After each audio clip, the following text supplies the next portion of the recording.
Okay, so now it's time to take it all, glue it together. Percent composition and mole calculation. So yesterday, page 14, or the last video you had, was pretty easy with regards to percent composition, but now we're going to incorporate moles into it. So I'm on page 15, and I'm going to do a couple of problems with you. So let's start with number 1. Number 1 says, calculate the number of moles of chlorine atoms found and 3.50 times 10 to the 24th formula units of aluminum chlorate. So you have 3.50 times 10 to the 24th formula units of aluminum chlorate. Well, aluminum is Al, chlorate is ClO3, right? Well, we got to make sure we wrote the chemical equation correctly. This is plus 3 minus 1, right? So therefore we need 3 chlorates. So it's parentheses and the 3. Negative 1, negative 1, negative 1, right? So then our charges balance, or cancel each other, I should say, and that is the proper formula. Now, the first thing you need to do, so what we're asked for here is they want to know how much of this is just chlorine. So what we're going to do is we need to take formula units, and this says calculate the number of moles. So the first thing we do is this is considered particles, right? So I'm going to take particles and turn it into moles. So how do I do that? Well, I take this number and I divide it by 6.02 times 10 to the 23rd. How do I know that? Flux capacitor of stoichiometry tells me that. So what does that equal to? Well, you do the math on that, and you get 5.81 moles. Why did I round to 3 figures? Because I had 3 to start. I kept 3 here. So Al, Cl, O3, and 3. So that's the number of moles of this whole thing. But again, we just want to know how much of it is just chlorine, right? So what we can do now is we can calculate percent chlorine. Well, how do we do that? We use this equation up here. Grams of the element in the moles, or the grams, the molar mass of the whole compound. So we take the aluminum and we put it over the whole thing. So we have 1 aluminum, right? So that would be 26.98 grams. And we set that over aluminum, 26.98, plus 3 times, right? Because this would distribute. So you'd have 3 chlorines. I think they're 35.45 each. They are. Plus 9. Oh wait, I'm going to put that in parentheses. Plus, parentheses, 9 times 16. Okay? 26.98 for the aluminum, 3 times 35.45 for the 3 chlorines, 9 times 16 for the 9 oxygens. Okay? You do the math on this, so when you multiply by 100, and you get a percentage which was equal to 9.73%. Okay? Now, what does that mean? It means this. 9.73% of that number is just chlorine. Just this part. Okay? So, you take 0.0973. Why? Because it's that number as a decimal. Times 5.81 moles, and that equals 3 standard figures, so the final answer is 0.565, and that would now just be moles of Cl only. That's number 1. Let's do number 2 together too. What the heck?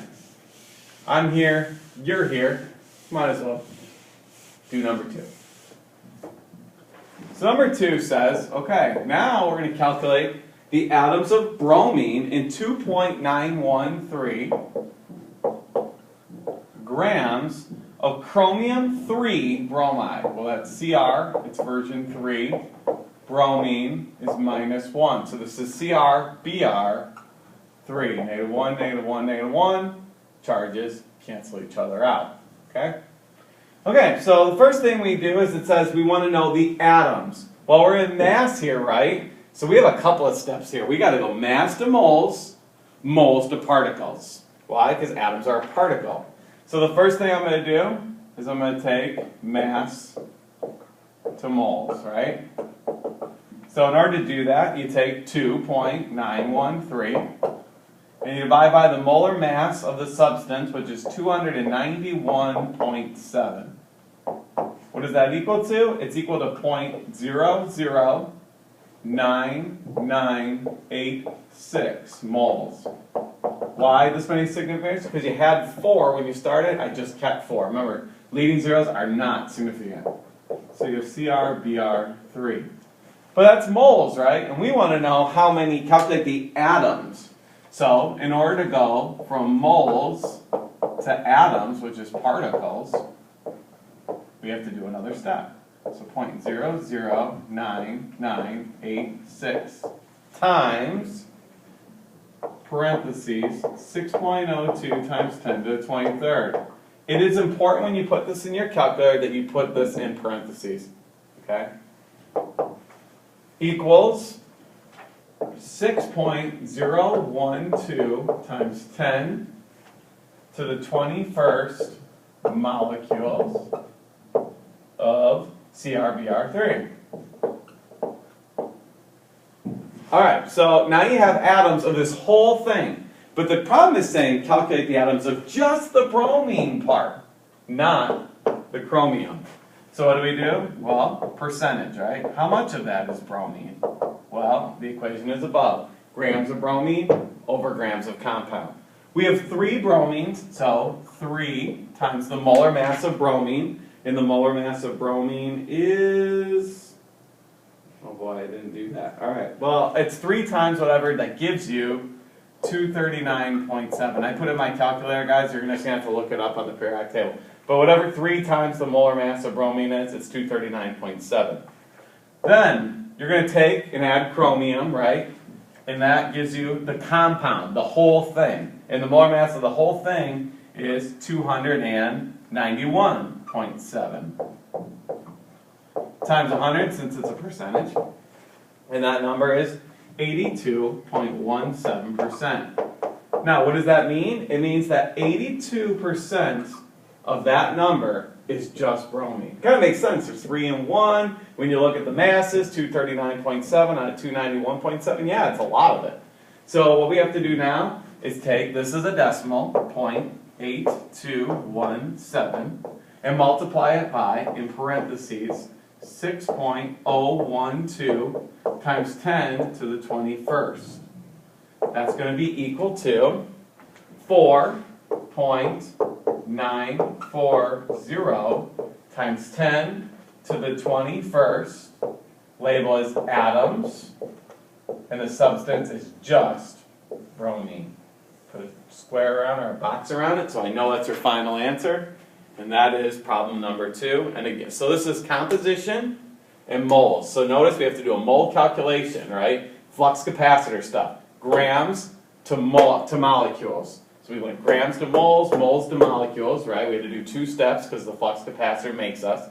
Then we calculated how much of it is just the bromine, right? 82.17%. We take that as a decimal. We multiply it by the number of molecules to just get the bromine part. And your final answer, 4 significant figures, because you started with 4 significant figures.